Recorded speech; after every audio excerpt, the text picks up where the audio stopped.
तनुजा और आशु की शादी हुए 2 साल बीत चुके थे, लेकिन अभी तक तनुजा ससुराल में अपनी सम्मानजनक जगह नहीं बना पाई थी। और ऐसा सिर्फ और सिर्फ अपनी ननद के कारण हुआ था, क्योंकि वो उसे ऐसा करने ही नहीं दे रही थी। दिन रात अपनी माँ के कान भर भर के आज फिर अच्छा खासा कलह करवा कर गई थी वो, जिसकी वजह से तनुजा बहुत दुखी थी और अपने कमरे में बैठकर रो रही थी। और उसकी सास आशु के कान भरते हुए कह रही थी, देख बेटा, बहू के नखरे आजकल कुछ ज्यादा ही बढ़ गए हैं, तू ना इसे तलाक देकर यहाँ से भगा दे। आशु हैरान रह गया और कहने लगा, माँ आखिर हुआ क्या है? तब वो कहने लगी कि तेरी दीदी घर पर आई थी, उसने जरा सा इसे ये क्या कह दिया कि तुम मम्मी की ठीक से देखभाल नहीं करती हो, तो ये मनहूस तेरी दीदी से जुबान लड़ाने लगी थी बेटा।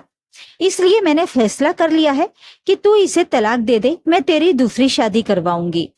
रोज रोज ये घर में झगड़ा करती रहती है। आशु चिढ़ गया और कहने लगा, मम्मी तुम्हारी देखभाल में ऐसी कौन सी कमी रह गई जो दीदी शिकायत कर रही थी? मैं देखता हूँ कि आए दिन दीदी घर चली आती हैं और कभी इसके बनाए खाने में कमी निकालती हैं, तो कभी इसकी तबीयत खराब रहती है, तो उसमें भी ये तुम्हारे कान भरती रहती है। आखिर मेरी पत्नी की गलती क्या है? ये सुनकर जमुना जी गुस्से से बोली, अब तू भी अपनी पत्नी का पक्ष लेकर बोलने लगा? इस औरत ने तेरा दिमाग खराब कर दिया है, तू अभी के अभी इसे घर से निकाल।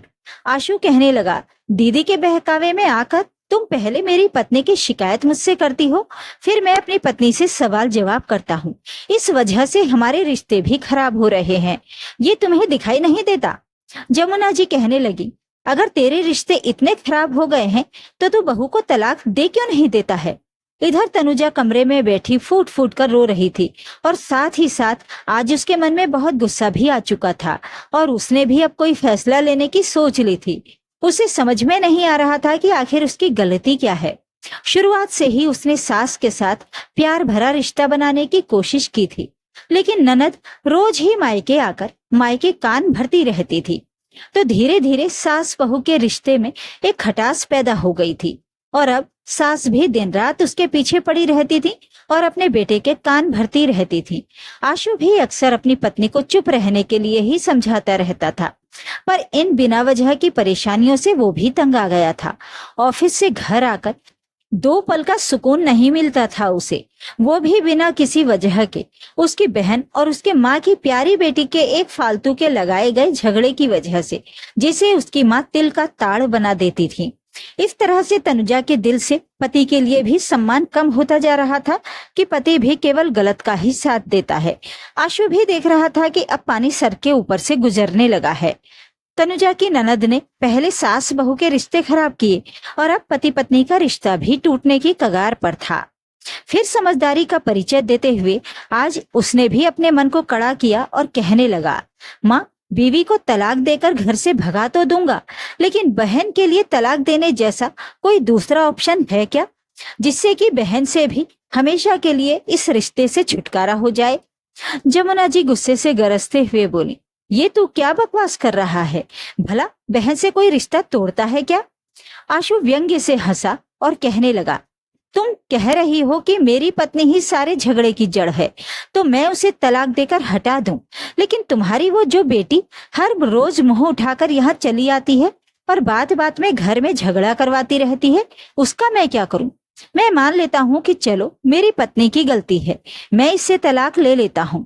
कल को तुम मेरी दूसरी शादी करवाओगी, तब भी तुम्हारी बेटी आकर ऐसे ही घर में आग लगाएगी और फिर से झगड़े होंगे, तो क्या मैं फिर से तलाक लूंगा? मुझे साफ साफ दिखाई देता है कि गलती दीदी की है। वो रोज आकर कोई ना कोई नुक्स निकाल कर घर में झगड़ा करवाने की कोशिश करती रहती है, लेकिन मैं उन्हें समझाने की कुछ कोशिश करता हूँ तो उल्टा वही मुझे जोरू का गुलाम कहने लगती है। इसलिए मैंने फैसला कर लिया है कि या तो मैं पत्नी को तलाक दूंगा और साथ ही साथ बहन से भी हमेशा के लिए अपने सारे रिश्ते खत्म करूंगा और बिना शादी किए जिंदगी भर अकेले ही तुम्हारी जितनी सेवा कर पाऊंगा करूंगा, क्योंकि ये बात तो तय है कि तुम्हारी बेटी की दखल अंदाजी इस घर में रहते मेरी कोई शादी नहीं टिकने वाली। मैं चाहे कितनी भी शादी कर लूं, वो मेरा घर कभी नहीं बसने देगी। या फिर अगर सबकी तरह मैं भी अपना परिवार अपने बीवी बच्चे के साथ बनाने की सोचूं, तो उसके लिए मैं अपनी पत्नी को लेकर यहाँ से कहीं दूर चला जाऊंगा और सुकून से जिंदगी जीऊंगा।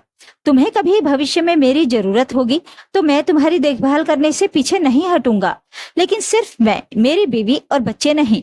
क्योंकि जब मेरी बीवी ही तुम्हें स्वीकार नहीं, तो मेरे बच्चे जो कि मेरी बीवी की कोख से पैदा ही होंगे, वो तुम्हें कैसे स्वीकार होंगे? तुम्हें तो सिर्फ अपने बच्चे स्वीकार है ना, तो सिर्फ मैं तुम्हारी सेवा कर पाऊंगा और तुम्हारी प्यारी बेटी है ना, वो तुम्हारी सेवा करेगी। लेकिन फिलहाल तो मैं देख रहा हूँ कि दीदी ही तुम्हारे लिए काफी हैं, क्योंकि बात तो तुम सारी उसकी ही मानती हो। मेरा या मेरी बातों का तो तुम्हारे लिए कोई मोल ही नहीं है। मुझे तो ऐसा लग रहा है माँ कि तुम्हें हमारी कोई जरूरत ही नहीं है। लेकिन माँ, मैं तुम्हारी बेटी को खुश करने के लिए अपनी पत्नी से तलाक नहीं लूंगा, क्योंकि वो मेरी किसी भी पत्नी से कभी ना खुद संतुष्ट होगी, ना तुम्हें संतुष्ट होने देगी, चाहे मैं उसे खुश करने के लिए कितने भी तलाक क्यों न ले लूं। इसलिए मैंने एक फैसला कर लिया है, मैं और तनुजा ये घर छोड़कर ही चले जाएंगे, क्योंकि जो भी हो रहा है उन सब में गलती मेरी पत्नी की नहीं है। जमुना जी का चेहरा गुस्से से लाल हो उठा। बगल के कमरे में बैठी तनुजा के आंसू बहते बहते रुक गए थे। उसने कभी नहीं सोचा था कि उसका पति कभी उसका पक्ष भी लेकर बोलेगा, लेकिन आज पति सही का साथ दे रहा था। वो उठकर दरवाजे पर आकर खड़ी हो गई। उसकी सास गुस्से से उसे घूरते हुए बोली, ले अब तेरे कलीजे में ठंडक पड़ गई ना। मेरे बेटे को बहला फुसला कर तूने इसका ब्रेन वॉश कर ही दिया आखिर। तनुजा हक्की बक्की सी रह गई और उसे दोबारा बहुत जोर से गुस्सा आने लगा था। तो आशु धीरे से बोला, देखो माँ, हर बात में मेरी पत्नी को दोष देने की जरूरत नहीं है। मैं भी समझदार हूँ, मुझे भी सही गलत सब समझ में आता है। और हमारे परिवार को बर्बाद करने वाली दीदी है, उनसे अपना ससुराल तो संभलता नहीं है, और वो उठकर यहाँ तुम्हें बहू को कंट्रोल में रखने के गुण सिखाने के लिए चली आती हैं। अरे, वो अपनी सास को क्यों नहीं कहती कि वो उन्हें कंट्रोल में रखे? दीदी की सास भी अपनी बहू को ऐसे ही कंट्रोल में रख पाती है क्या? अब तो जमुना जी का चेहरा शर्म के मारे झुक गया था। तो आशु बोला, दीदी तो अपने ससुराल से लड़ झगड़ कर अलग रहती हैं, तो मेरी पत्नी अपने ससुराल से अलग क्यों नहीं रह सकती? इसकी आखिर ऐसी कौन सी मजबूरी है कि ये अपनी सास के साथ ही रहेगी? दीदी ने कभी अपनी सास की इतनी सेवा की है क्या, जितनी उम्मीद वो मेरी पत्नी से करती है? और मेरी पत्नी तो बिना किसी के बोले ही तुम्हारी इतनी देखभाल करती है, फिर भी तुम्हारा मन नहीं भरता है। घर में आए दिन झगड़े होते हैं, तो फिर हमें यहाँ रहने का फायदा ही क्या है? इससे अच्छा तो हम दूर ही रह लेते हैं, जैसे कि दीदी अपने ससुराल से दूर रहती हैं। बेटी की बात सुनकर अब जमुना जी एकदम से खामोश हो गई थी। उन्हें डर लगने लगा था कि सचमुच बेटा उन्हें छोड़कर चला गया तो बेटी कितनी देर के लिए यहाँ पर रहेगी। वो तो वैसे भी अपने पति के साथ घूमती फिरती रहती है। जब जमुना जी बीमार होती थी तो बहू ही उनकी देखभाल करती थी और बेटा ही उनका ध्यान रखता था। बेटी तो 1-2 घंटे के लिए आती थी और बातें करके चली जाती थी। अब उन्हें समझ में आ रहा था कि वो बातें केवल बातें नहीं होती थी, बल्कि वो तो माँ को भड़काने का काम करती थी। आशु गुस्से में अपने कमरे में जाने लगा तो जमुना जी ने आगे बढ़कर उसके सामने खड़े होते हुए कहा, घर परिवार में कई तरह की बातें होती हैं, इसका मतलब ये नहीं होता कि बेटा माँ को छोड़कर ही चला जाए। तुम्हारी दीदी की ससुराल की स्थिति अलग है। तुम्हारी दीदी की सास अपने छोटे बेटे बहू के साथ रह रही हैं, उन्हें कोई दिक्कत नहीं है। तुम मुझे छोड़कर चले जाओगे तो मैं अकेले कैसे रहूंगी? आशु कहने लगा, ये सब घर में कलह करने से पहले सोचना चाहिए था ना आपको कि रहना इसी बेटे बहू के साथ है, तो घर में इतनी कड़वाहट पैदा ना की जाए। जमुना जी की नजरें झुक गईं और वो कहने लगी, बेटा तू सही कहता है। बेटी के बहकावे में आकर मैंने घर का माहौल खराब किया, लेकिन आगे से मैं ध्यान रखूंगी कि ऐसी गलती ना हो। मुझे छोड़कर तुम मत जाओ। क्या अपनी माँ को एक मौका नहीं दोगे तुम? आशु ने प्रश्न भरी नजरों से तनुजा की ओर देखा तो वो आगे आई और उसने अपनी सास के कंधे को पकड़ते हुए कहा, मम्मी जी, मैं भी आपके बिना नहीं रह सकती। मुझे आपके साथ रहने की आदत हो गई है। मैं आपका बहुत सम्मान करती हूँ।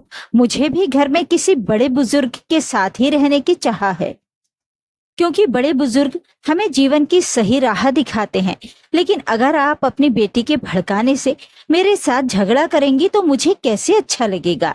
मम्मी जी, मैं सब कुछ भूलकर नए सिरे से नई जिंदगी की शुरुआत करना चाहती हूँ, लेकिन मेरी नई जिंदगी में आपकी बेटी शामिल नहीं रहेगी।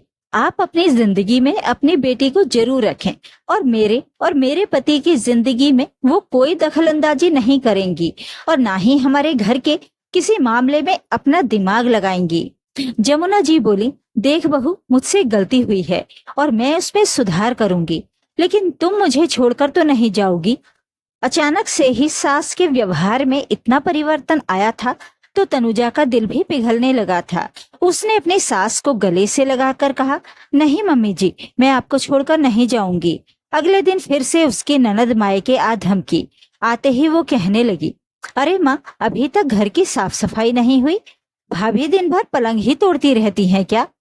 तनुजा ने ये बातें सुन ली थी और उसने तुरंत पलटकर जवाब दिया, आपको जो भी बात करनी है अपनी मम्मी और उनसे संबंधित बातें कीजिए। खबरदार, जो आइंदा कभी मेरा या मेरे पति का नाम अपनी जुबान पर लाया तो मुझे आपसे कोई रिश्ता नहीं रखना। जितना रिश्ता रख लिया काफी है, अब और इस रिश्ते को मैं बर्दाश्त नहीं कर पा रही हूँ। कहकर तनुजा अंदर चली गई। तब जमुना जी ने उसे डांटते हुए कहा कि अगर तुझे घर गंदा लग रहा है तो खुद से साफ सफाई कर दे। बहू को जब जो करना रहेगा कर लेगी, आखिर सारा घर वही तो संभालती है। माँ को ऐसी बातें करते हुए देखकर वो हैरानी से बोली, माँ क्या हो गया है तुम्हें? ऐसी बातें क्यों कर रही हो? और अपनी बहू की हिम्मत तो देखो, मेरे मुंह पर कैसे मेरी बेइज्जती करके गई है और तुम खामोश हो। तो जमुना जी बोली, देख बेटा, तू अपनी गृहस्थी जैसे संभाल रही है संभाल। यहाँ पर बहू अपनी गृहस्थी संभालने के लिए काफी है, तुझे ज्यादा सोचने की जरूरत नहीं है। तेरी वजह से हमारे घर में झगड़े होते हैं, हमारा परिवार बिखर जाए इससे पहले ही मुझे कोई ना कोई ठोस कदम तो उठाना ही पड़ेगा। इसलिए मैंने ये फैसला कर लिया है कि तू रोज रोज मायके मत आया कर, बल्कि कभी कभी तीज त्योहार पर आया कर, वरना मायके में अपमान होना तो तय है। क्योंकि तेरी माँ जिंदगी भर तेरे नखरे उठाने के लिए बैठी नहीं रहेगी। अपनी घर गृहस्थी संभाल। अगर तेरे पास ज्यादा समय बचता है तो अपनी सास के पास चली जाया कर, उन्हें भी थोड़ा अच्छा लगेगा। माँ के ऐसा बोलने पर वो रूठ गई और कहने लगी, ठीक है, अब जब तक तुम नहीं बुलाओगी मैं मायके नहीं आऊंगी। इतना कहकर वो गुस्से में वहां से निकल गई। अब जमुना जी भी क्या करती, बेटी जानबूझकर घर में कलह करवाने की कोशिश कर रही थी तो उन्हें उसे रोकना तो था ही, वरना बेटा बहू अगर बुरा मानकर घर छोड़कर चले जाते तो ये बेटी तो उनके काम आने वाली थी नहीं, इतना तो उन्हें पता था। खैर, कुछ दिनों तक तो बेटी नाराज रही, लेकिन फिर धीरे धीरे मायके आने लगी थी। लेकिन अब जब वो मायके आती थी तो अपनी माँ को भड़काने की कोशिश नहीं करती थी, क्योंकि जमुना जी ने उसकी बात सुनना ही बंद कर दिया था और तनुजा ने तो वैसे भी उससे किनारा कर लिया था और वो उससे बात ही नहीं करती थी। आशु घर पर होता नहीं था और अगर कभी होता भी था तो वो भी अपनी बहन के व्यवहार से इतना दुखी हो चुका था कि वो भी उससे बात नहीं करता था और इसके लिए खुद उसकी बहन जिम्मेदार थी। अगर उसने मायके में आकर अपनी पैंतरेबाजी नहीं की होती तो आज उसके भी सारे रिश्ते सामान्य होते, पर उसने अपने ही हाथों अपने रिश्ते खराब कर लिए थे। तो ये थी आज की कहानी। इस कहानी के बारे में अपनी राय कमेंट बॉक्स में जरूर लिखें। वीडियो को लाइक और शेयर कर दीजिए। चैनल को सब्सक्राइब जरूर कर लें ताकि आपको रोज अच्छी अच्छी कहानियां सुनने को मिल सकें। और हाँ, आज से वीडियो को हाइप करना तो बिल्कुल भी मत भूलिएगा। कमेंट बॉक्स के साइड में आपको हाइप का ऑप्शन मिलेगा, इसी पर आपको क्लिक करना है। तो फिर मिलते हैं एक और कहानी के साथ। नमस्कार।